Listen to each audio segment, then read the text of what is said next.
July 18th, AD 64. The full moon hangs over Rome as citizens sleep in cramped wooden tenements. Around midnight, flames erupt in the merchant quarter near the Circus Maximus, Rome's massive chariot racing stadium.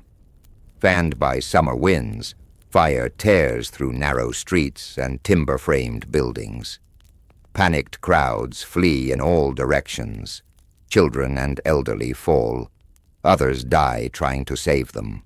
The fire rages for 6 days before subsiding, then reignites and burns for 3 more. When the smoke clears, 10 of Rome's 14 districts lie in ruin. The 800-year-old temple of Jupiter Stator, gone. The Atrium Vestae, sacred hearth of the Vestal Virgins, destroyed. 2/3 of Rome is ash. Thousands are dead. Hundreds of thousands homeless. And rumors immediately spread. Emperor Nero started the fire. He wanted to clear space for his new palace, they whisper. He played his lyre while Rome burned. Whether true or not, Nero faces a population ready to riot. He needs scapegoats, fast. The perfect scapegoats. Nero finds them in a small, obscure sect called Christians, followers of a Jewish carpenter executed 30 years earlier in Judea. By AD 64, perhaps a few hundred live in Rome, mostly poor immigrants clustered near the Circus Maximus, exactly where the fire started. Romans already despise Christians. They refuse to worship the emperor. They won't honor Roman gods. They hold secret meetings and speak of Rome's destruction in apocalyptic prophecies. They're perfect targets. Tacitus recounts that Nero blamed the devastation on the Christian community, initiating the empire's first persecution against Christians. The historian notes that Christianity was viewed as a mischievous superstition that had spread from Judea to Rome. Christians were already hated for their abominations, their rejection of Roman religious practices. Nero simply weaponized existing prejudice. If Christians believed Rome would burn during Christ's return, perhaps they set the fire themselves. The logic was circular but effective. Rome needed someone to blame. Christians were expendable. The arrests begin. Roman authorities begin rounding up Christians throughout the summer of AD 64. Soldiers drag them from homes, workshops, and meeting places. Under torture, some confess.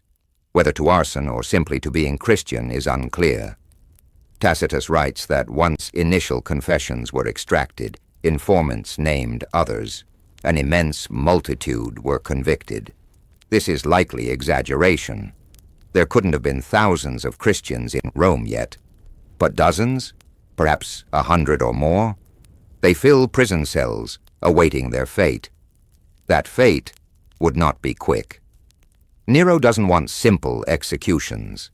He wants spectacle, entertainment, a message. These supposed arsonists who burned Rome will themselves burn, but in ways designed to maximize suffering, humiliation, and public enjoyment. Nero plans executions unlike anything Rome has seen. He's going to turn human beings into torches. The tunica molesta. Roman executioners prepare a special garment for the condemned. The tunica molesta, the painful shirt. It's a tunic soaked in pitch, thick, sticky pine resin that burns slowly and intensely. Some historians believe the garment was woven from flammable materials, then coated with pitch. Others suggest it was animal hides smeared with tar and pitch. Either way, once ignited, it transforms the wearer into a human candle. The physics are horrifying. Pitch burns at extremely high temperatures, but relatively slowly. It adheres to skin like napalm, impossible to remove. As flames consume the garment, the heat melts body fat, which then fuels the fire further.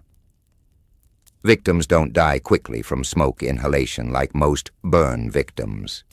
They're conscious, feeling every second as fire eats through skin, muscle, and organs. Death comes from shock, organ failure, or eventual asphyxiation, but it takes time, agonizing time. Nero's garden party. Nero opens his private gardens on Vatican Hill for the spectacle. This isn't the Colosseum. That won't be built for another decade. This is the emperor's personal estate, transformed into an execution ground.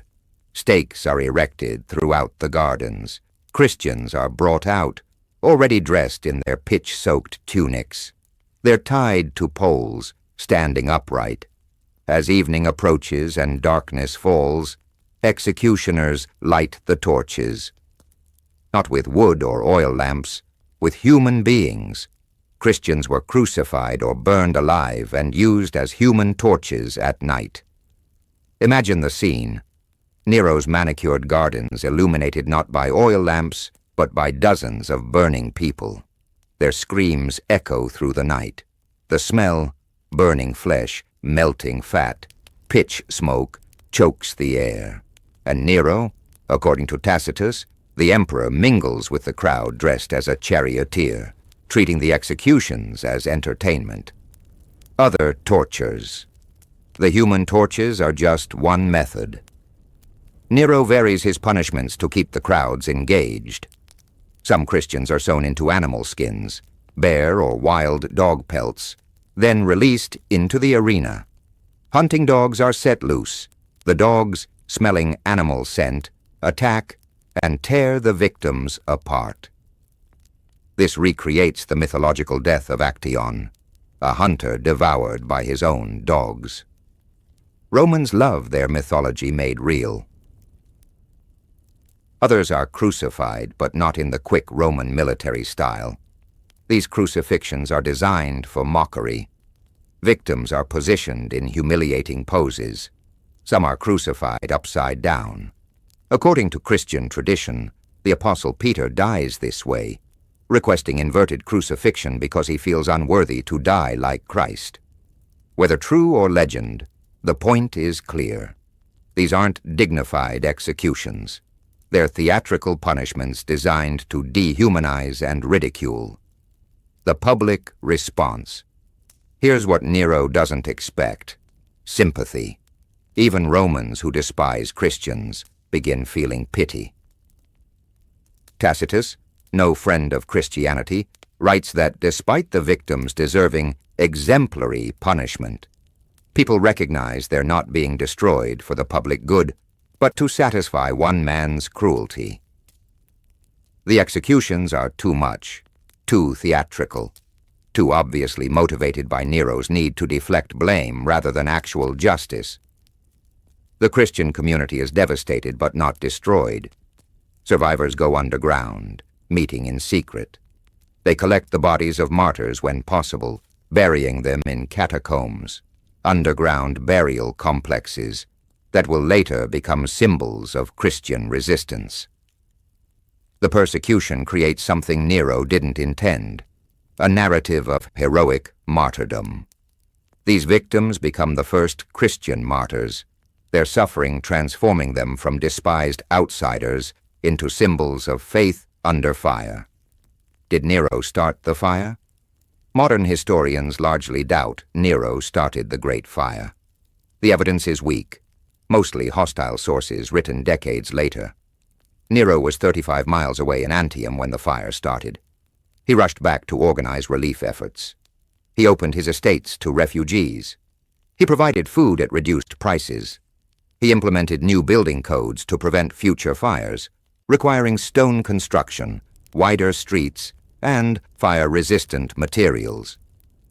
But his rapid reconstruction included the Domus Aurea, his golden house, a massive palace complex covering 300 acres. It rose from the ashes almost too conveniently. That fueled suspicion. Whether or not Nero started the fire, he certainly benefited from it. And his brutal persecution of Christians, rather than quieting rumors, made him look even guiltier. A truly innocent emperor wouldn't need such extreme scapegoating. The first persecution. This is Christianity's first organized imperial persecution. Before AD 64, Christians were mostly ignored, confused with Jews, who had legal protection as practitioners of an ancient religion. The Great Fire changed everything. Tertullian, writing around AD 200, called Nero the first persecutor of Christians. The precedent was set. Being Christian alone could justify death. The persecution doesn't last long. Nero commits suicide in AD 68, just 4 years after the fire. But the damage is done. Christianity is now officially suspect. Future emperors will launch more systematic persecutions. The template is established. When Rome needs scapegoats, Christians are convenient targets. Yet paradoxically, persecution strengthens the faith. The blood of martyrs becomes, as early church father Tertullian later writes, the seed of the church, the legacy of fire. We remember Nero as the emperor who fiddled while Rome burned, though fiddles didn't exist yet, and he probably wasn't even in Rome. We remember him for his megalomaniacal golden house, but perhaps we should remember him most for this. He transformed human beings into living torches to illuminate a garden party. He used the worst human rights atrocity as entertainment.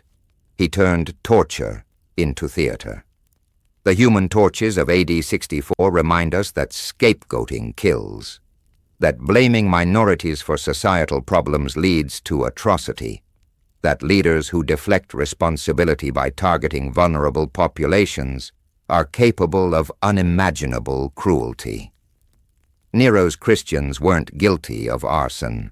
They were guilty of being different, being unpopular, being expendable, and for that, they burned.